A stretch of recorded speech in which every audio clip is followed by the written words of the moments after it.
महासरस्वती प्रीत्यर्थम चंडी होमं ब्राह्मण मुखेन कारयिष्ये संकल्प ಗೊತ್ತಾಯ್ತಾ ಯಾವುದೇ ರೀತಿಯ ದೋಷ ಆಗಿರ್ಬೋದು ಕ್ಷೇತ್ರದಲ್ಲಿರ್ಬೋದು ಮನೆಯಲ್ಲಿರ್ಬೋದು ಅಥವಾ ಇಲ್ಲಿ ಯಾರ್ಯಾರು ನಡ್ಕೊಳ್ತಾರೋ ಅವರೆಲ್ಲರಿಗೂ ಕೂಡ ಸಮಸ್ತ ಬಾಧೆಗಳು ಪರಿಹಾರ ಆಗುವುದರ ಜೊತೆಯಲ್ಲಿ ಭೂಕನಕ ವಸ್ತು ವಾಹನಗಳು ಅಭಿವೃದ್ಧಿಯಾಗಬೇಕು. ನಿದ್ರೆ ಮಾಡುವ ಸಮಯದಲ್ಲಿ ಏನಾದರೂ ದುಸ್ವಪ್ನಗಳು ವಿಕಾರವಾಗಿ ಕಾಣುವಂಥದ್ದು ಈ ರೀತಿಯಾದ ದೋಷಗಳ ಪರಿಹಾರ. ಆಮೇಲೆ ಅಕಸ್ಮಾತ್ ಶಬ್ದಶ್ರವಣ ಅಂದರೆ ಏನೋ ವಿಜ್ಞಾನ ಶಬ್ದ ಕೇಳುವಂಥದ್ದು, ಛಾಯಾದರ್ಶನ, ನೆರಳು ಮನೆ ಸುತ್ತ ಓಡಾಡ್ದಂಗೆ ಕಾಣುವಂಥದ್ದು, ಅನ್ಯೋನ್ಯ ಸಂಭಾಷಣ, ಯಾರೋ ಎರಡು ಜನ ಸುಮ್ಮನೆ ಮಾತಾಡ್ತಾ ಹೋದಂಗೆ ಕೇಳುವಂಥದ್ದು, ಯಾರು ಇರೋದಿಲ್ಲ ಅಲ್ಲಿ. ಆಮೇಲೆ ಅತಿ ವಿರೋಧ, ಜನರ ಮೇಲೆ ಸುಮ್ಮನೆ ಸಿಟ್ಟು ಮಾಡುವಂಥದ್ದು, ಆಮೇಲೆ ಅತಿ ಕೋಪ, ಮನೆಯವರ ಮೇಲೆ ಸುಮ್ಮನೆ ಸಿಟ್ಟು ಮಾಡುವಂಥದ್ದು, ಕಾರಣ ಏನೂ ಇರೋದಿಲ್ಲ. ಈ ಒಂದು ವಾರ ವಸ್ತುವನ್ನು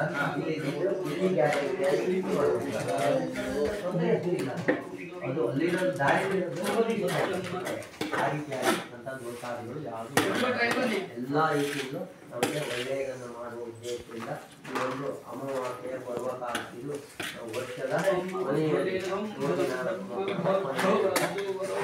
ಫಲದಾಯಕವಾಗಿರ್ತಕ್ಕಂಥ ದಿವಸ. ವಿಶ್ವಾವಸು ತುಂಬಿದ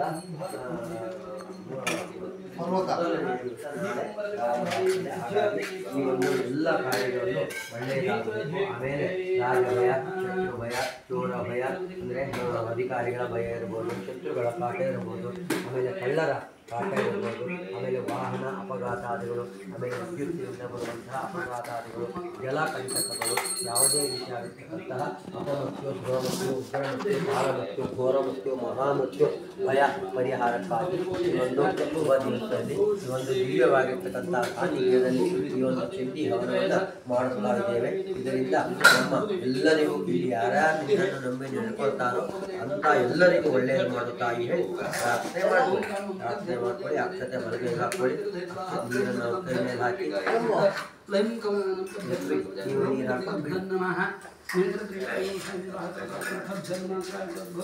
ಬ್ರಾಹ್ಮಣ ಪೂಜಾರಾಧನ ಪೂರ್ವಕ ಆಚಾರ್ಯಾದಿರುಜಾವರಯಿಷ್ಯೆ. ಬ್ರಾಹ್ಮಣ ನೋಡಿ ಕೈ ಮುಗಿದೆ. ನಮೋ ಬ್ರಹ್ಮಣ್ಯ ದೇವಾಯ ಗೋ ಬ್ರಾಹ್ಮಣ ಹಿತಾಯ ಜಗದಿತಾಯ ಕೃಷ್ಣಾಯ ಗೋವಿಂದಾಯ ನಮೋ ನಮಃ. ಬ್ರಾಹ್ಮಣೇಭ್ಯೋ ಮಾತೃಭ್ಯ ವೇದ ವಿದ್ಭ್ಯೋ ವಿಶೇಷತಃ ಪುರಾಣಶಾಸ್ತ್ರ ವಿದ್ಭ್ಯ ಸರ್ವೇಭ್ಯೋ ವೈ ನಮೋ ನಮಃ.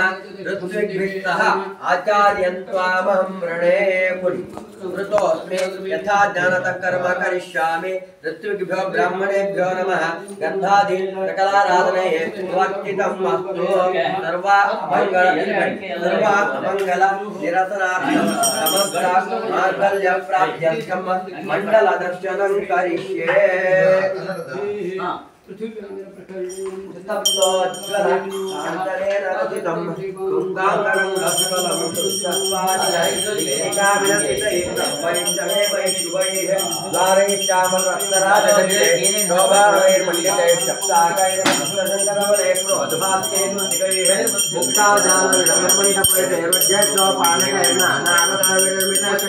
ಅತ್ಯಂತ ಶೋಭಾವಹಂ ಮಾಣಿಕ್ಯೋಜ್ವಲ ದೀಪದೀಪ್ತಿಗೈ ಜಯಲಕ್ಷ್ಮೀ ವಿಲಾಸಾಸ್ಪದಂ ಧ್ಯಾಯೇ ಮಂಡಪಮಚ್ಚಲೆ ಸಕಲೆ ಸೇವಮಿದಂ ಸಾಧಕಃ ಸ್ವಾಮಿನ್ ಸರ್ವ ಜಗನ್ನಾಥಾಯ ಯಾವತ್ ಪೂಜಾವಸಾನಕಂ ತಾವತ್ ಪ್ರೀತಿ ಭಾವೇನ ಯಂತ್ರೇ ಶ್ರೀ ಸದ್ವಿಧಿ ಗುರು ವಿದ್ಯುದ್ಧಾಮ ಸಮಪ್ರಭಾ ಮೃಗಪತೆ ಸ್ಕಂಧಸ್ಥಿತಾಂ ಬೇಷಣಾಂ ಕನ್ಯಾಭಿಷ್ಟನಾಲಕೇತ ವಿನತದ್ಧತ್ತಾಭಿರಾಜೇವಿತಾಂ ಹಸ್ತೈಶ್ಚಕ್ರಧರಾಲಿಖೇತ ಕವಿಶಿಕಾಂ ಚಾಪಂ ಗುಣಂತರ್ಜನೇಂ ಬಿಭ್ರಾಣಾಮಲಲಾತ್ಮಕಾಂ ಯುಧಿಧರಾಂ ದುರ್ಗಾಂ ತ್ರಿನೇತ್ರಾಂ ಭಜೆ ಇದಂ ಪರಮಯಾ ದೇವಿ ಸ್ಥಾಪಿತಂ ಪುರದಸ್ತವ ತೇನ ಮೇಧುಪಲಾವಾಪ್ಯಭವೆ ಜನ್ಮನಿ ಮಂಡಲಾತ್ಮಕ ದೇವತಾಭ್ಯೋ ನಮಃ. ಪ್ರಾರ್ಥಯಾಮಿ ಫಲಹಿರಣ್ಯಾನಿ ಸಮರ್ಪಯಾಮಿ. ದೇವಾಃ ಯಾಂತೋ ಯಾತು ಧಾನಾಪಯಾಂತೋ ವಿಷ್ಣೋಃ ದೇವಜನಂ ರಕ್ಷಸ್ವ. ಇದು ಮಂಡಲ ದರ್ಶನ ಅಂತ. ದೇವತೆಗಳಿಗೆ ಅದು ಮನೆಯ ಸ್ವರೂಪ. ಭೂಮಿ ಮೇಲೆ ದೇವತೆಗಳಿಗೆ ಪಾದ ಸ್ಪರ್ಶ ಇಲ್ಲ. ಹಾಗಾಗಿ ಯಾವುದೇ ಒಂದು ಪೂಜೆಯನ್ನು ಮಾಡಬೇಕಾದ್ರೆ ನಾವು ರಂಗೋಲಿಯನ್ನು ಬರೆದ ನಾವೆಲ್ಲ ಇಲ್ಲ. ಮನೆಯಲ್ಲೂ ಕೂಡ ಬೆಳಗ್ಗೆ ಎದ್ದು ಕೂಡಲೇ ವಾಸ್ತುವಿಗೆ ಮತ್ತು ತುಳಸಿಗೆ ದೇವರ ಮುಂದೆ ರಂಗೋಲಿ ಹಾಕ್ತಾರೆ. ಅದು ಉದ್ದೇಶ ಏನು ಅಂದರೆ ದೇವರು ಆ ದಿವಸ ಬರಲಿ, ನಾವು ಕೊಡುವಂಥ ಪೂಜೆಯನ್ನು ಸ್ವೀಕಾರ ಮಾಡಲಿ ಅಂತ. ಯಾವ ಮನೆಯಲ್ಲಿ ರಂಗೋಲಿ ಇರೋದಿಲ್ವೋ ಆ ಮನೆಗೆ ದೇವರು ಬರೋದಿಲ್ಲ. ಕಾರಣ ಎಷ್ಟು? ಆ ಮನೆಯಲ್ಲಿ ಸೂತಕ ಇದೆ ಅಂತ. ಸೂತಕ ಇದ್ದ ಮನೆಯಲ್ಲಿ ಸೂತಕ ಕಳೆಯುವವರೆಗೆ ರಂಗೋಲಿ ಹಾಕೋದಿಲ್ಲ, ಅದೇ ಗುಟ್ಟು ಅಂತ. ಹಾಗಾಗಿ ಮಾವಿನ ಚೆಂಡೆ ಸಿಕ್ಕೋದಿಲ್ಲ, ರಂಗೋಲಿ ಹಾಕೋದಿಲ್ಲ, ಹೀಗೆ. ಆದ್ದರಿಂದ ಆ ರೀತಿಯಾಗಿರ್ತಕ್ಕಂತಹ ದೇವತೆಗಳು ಬರಬೇಕಾದ್ರೆ ರಂಗೋಲಿಯನ್ನು ಬರಿಬೇಕು. ಅಭಿರೂಪಾಷ್ಟ ಬಿಂಬಸ್ಯ ಪೂಜಾಯಾಶ್ಚ ವಿಶೇಷತಃ ಸಾಧಕಂತೆ ವಿಶ್ವಾಸ ದೇವತಾ ಸನ್ನಿಧೋ ಭವೇತ್. ಅಂದರೆ ದೇವತೆಗಳು ಬರಬೇಕಾದ್ರೆ ಬರೆದಿರ್ತಕ್ಕಂಥ ಯಂತ್ರ ಅಂದರೆ ಅದು ಮನೆ, ಅದು ಯಾವ ರೀತಿಯಾಗಿದೆ ಅನ್ನೋದನ್ನು ನೋಡ್ತಾರಂತೆ. ಆಮೇಲೆ ಪೂಜಾಯಾಶ್ಚ ವಿಶೇಷತಃ ಯಜಮಾನ ಪೂಜೆಗೆ ಏನೇನು ಸಲಕರಣೆಗಳನ್ನು ಜೋಡಿಸಿಕೊಂಡಿದ್ದಾನೆ ಅಂತ ಅನ್ನೋದನ್ನು ಕೂಡ, ಇಂತಿಂಥ ಪೂಜೆಗೆ ಇಂತಿಂಥ ವಸ್ತುಗಳು ಬೇಕು ಅಂತ ಶಾಸ್ತ್ರದಲ್ಲಿ ಹೇಳಿದೆ, ಅದೆಲ್ಲವೂ ಇದೆಯೋ ಇಲ್ಲ. ಆಮೇಲೆ ಯಜಮಾನನ ಅಂತಃಶ್ರದ್ಧೆ, ಯಜಮಾನರಿಗೆ ಅದರಲ್ಲಿ ಎಷ್ಟು ಗೊತ್ತಿದೆ, ಎಷ್ಟು ಶ್ರದ್ಧೆ ಇದೆ. ಈ ಎಲ್ಲ ವಸ್ತುಗಳನ್ನು ನಾವು ಅಂಗಡಿಯಿಂದ ತಂದು ಬಿಡ್ಬೋದು, ಪ್ರತಿಯೊಂದು ಸಿಗ್ತದೆ. ಇವತ್ತು ಹೋಗ್ಬಿಟ್ಟು ಒಂದು ಚೀಟಿ ಕೊಟ್ಟುಬಿಟ್ರೆ ಪ್ರತಿಯೊಂದು ಕೊಟ್ಟು ಬಿಡ್ತಾರೆ ಅಂತ. ಬೇಕಾದ್ರೆ ನಮ್ಮ ಪೂಜೆ ಕೂತ್ಕೊಳ್ಳೋಕ್ಕಾಗದೆ ಇದ್ರೆ ನಮ್ಗೆ 2 ಜನ ಪೂಜೆಗೆ ಬೇಕು ಅಂದ್ರೆ ಅದನ್ನು ರೆಡಿ ಮಾಡಿಕೊಡೋಷ್ಟು ಅಂಗಡಿಗಳು ತಯಾರಾಗಿದೆ. ಆದರೆ ಶ್ರದ್ಧೆ ಮತ್ತು ಭಕ್ತಿ ಯಾವ ಅಂಗಡಿಯಲ್ಲಿ ಸಿಗೋದಿಲ್ಲ ಅಂತ, ಹೌದಾ? ಅದು ನಮ್ಮಲ್ಲೇ ಇರುವಂಥದ್ದು. ಅದನ್ನು ಶ್ರದ್ಧೆ ಭಕ್ತಿಯಿಂದ ಮಾಡಿದರೂ ಮಾತ್ರ ಯಾವುದೇ ಒಂದು ಫಲ ನಮಗೆ ಸಿಗಬೇಕಾದ್ರೆ ಅದು ಬೇಕೇ ಬೇಕು ಅಂತ. ಯಜಮಾನನ ಅಂತಃಶುದ್ಧಿ, ಪುರೋಹಿತರ ಮಂತ್ರಶುದ್ಧಿ. ಪುರೋಹಿತರಿಗೆ ಎಷ್ಟು ಪೂಜೆಯಲ್ಲಿ ಗೊತ್ತಿದೆ, ಇವತ್ತು ಗೊತ್ತಿಲ್ಲದೆ ಪೂಜೆ ಮಾಡುವಂಥ ಇದೇ ಜಾಸ್ತಿ ಆಗಿದೆ ಅಂತ. ಹಾಗಾಗಿ ಪುರೋಹಿತರಿಗೂ ಎಷ್ಟು ಗೊತ್ತಿದೆ ಅನ್ನೋದನ್ನು ದೇವತೆಗಳು ನೋಡ್ತಾರಂತೆ. ಒಂದು ಕೈ ಬಡಿದ್ರೆ ಚಪ್ಪಾಳೆ ಆಗೋದಿಲ್ಲ, 2 ಕೈ ಬಡಿದ್ರೆ ಮಾತ್ರ ಚಪ್ಪಾಳೆ ಆಗ್ತದೆ. ಹೀಗೆ ದೇವತೆಗಳು ಬರಬೇಕಾದ್ರೆ ಈ ರೀತಿಯಾಗಿರ್ತಕ್ಕಂಥದ್ದನ್ನೆಲ್ಲ ನೋಡಿ ದೇವತೆಗಳು ಬರ್ತಾರಂತೆ. ಈ ದಿವಸ ಮಾಡುವಂಥದ್ದು ಚಂಡಿ ಹವನದ ಅಂಗವಾಗಿ ಅಲ್ಲಿ ದೇವಿಯ ಯಂತ್ರವನ್ನು ಬರೆದಿದ್ದಾಗಿದೆ. ಕಲಶವನ್ನು ಇಟ್ಟು, ಕಲಶವನ್ನು ಯಾಕೆ ಇಡಬೇಕು ಅಂದರೆ, ಈಗ ಇಷ್ಟು ದೊಡ್ಡದೊಂದು ದೇವಾಲಯ ನೀವು ಕಟ್ಟಿ ಅದಕ್ಕೊಂದು ವಿಗ್ರಹ, ಈ ರೀತಿಯಾಗಿರ್ತಕ್ಕಂಥ ವಿಗ್ರಹ ಇದ್ದಾದ್ರೆ ಯಾರು ಬರೋದೇ ಇಲ್ಲ ಅಂತ, ಅದೊಂದು ಹಕ್ಕೆ ಮನೆ ಅಂತ ನೋಡ್ಕೊಂಡು ಹೋಗ್ಬಿಡ್ತಾರೆ ಅಂತ.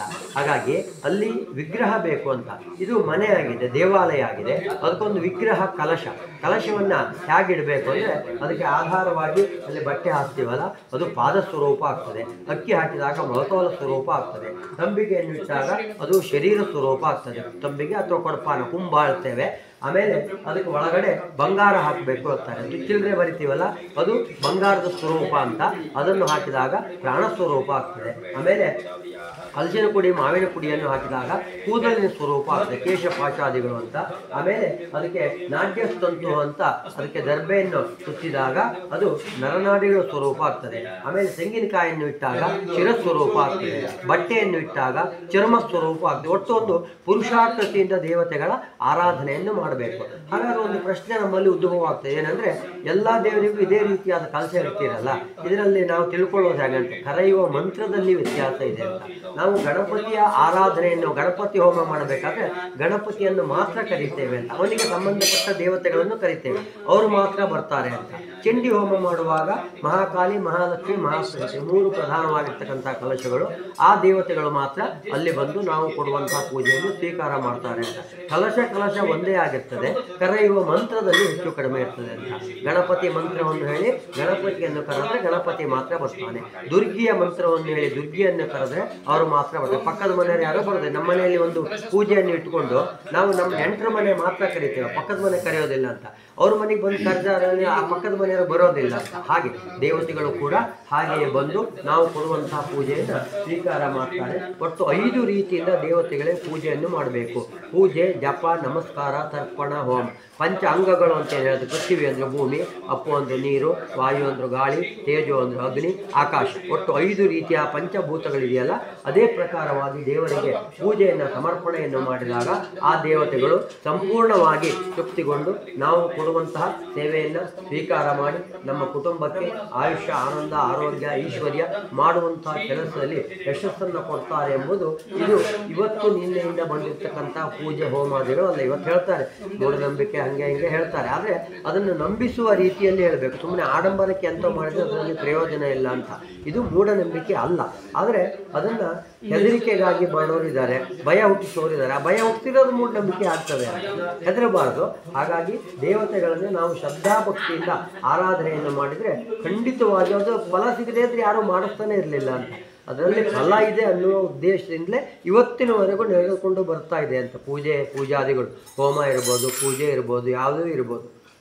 ಹಾಗಾಗಿ ಈ ಒಂದು ದಿವ್ಯವಾಗಿರ್ತಕ್ಕಂಥ ಕ್ಷೇತ್ರದಲ್ಲಿ ಈ ಒಂದು ಚಂಡಿಯ ಆರಾಧನೆಯನ್ನು ಮಾಡ್ತಾ ಇದ್ದೇನೆ. ಇದರಿಂದ ಆ ತಾಯಿಯು ಸಂಪೂರ್ಣವಾಗಿ ತೃಪ್ತಿಗೊಂಡು ಮುಂದಿನ ದಿನಗಳಲ್ಲಿ ಇನ್ನೂ ಹೆಚ್ಚಿನ ರೀತಿಯಲ್ಲಿ ಸೇವೆಯನ್ನು ಮಾಡುವಂಥ ಶಕ್ತಿಯನ್ನು ಭಕ್ತಿಯನ್ನು ನಿಮ್ಮ ಕುಟುಂಬದ ಎಲ್ಲರಿಗೂ ಕೊಡಲಿ. ಹೀಗೆ ಒಗ್ಗಟ್ಟಿನಿಂದ ಮನಸ್ಸಿನಿಂದ ದೇವರ ಸೇವೆಯನ್ನು ಮಾಡುವಂತಹ ಸದಾ ಅವಕಾಶವನ್ನು ಆಯುಷ್ಯ ಆನಂದ ಆರೋಗ್ಯವನ್ನು ಕೊಡಲಿ ಹೇಳಿ ದೇವರಲ್ಲಿ ಪ್ರಾರ್ಥನೆ ಮಾಡಿ ಫಲ ಇಲ್ಲಿ ಪ್ರಾರ್ಥನಾಂ ಸಮರ್ಪಯಾಮಿ.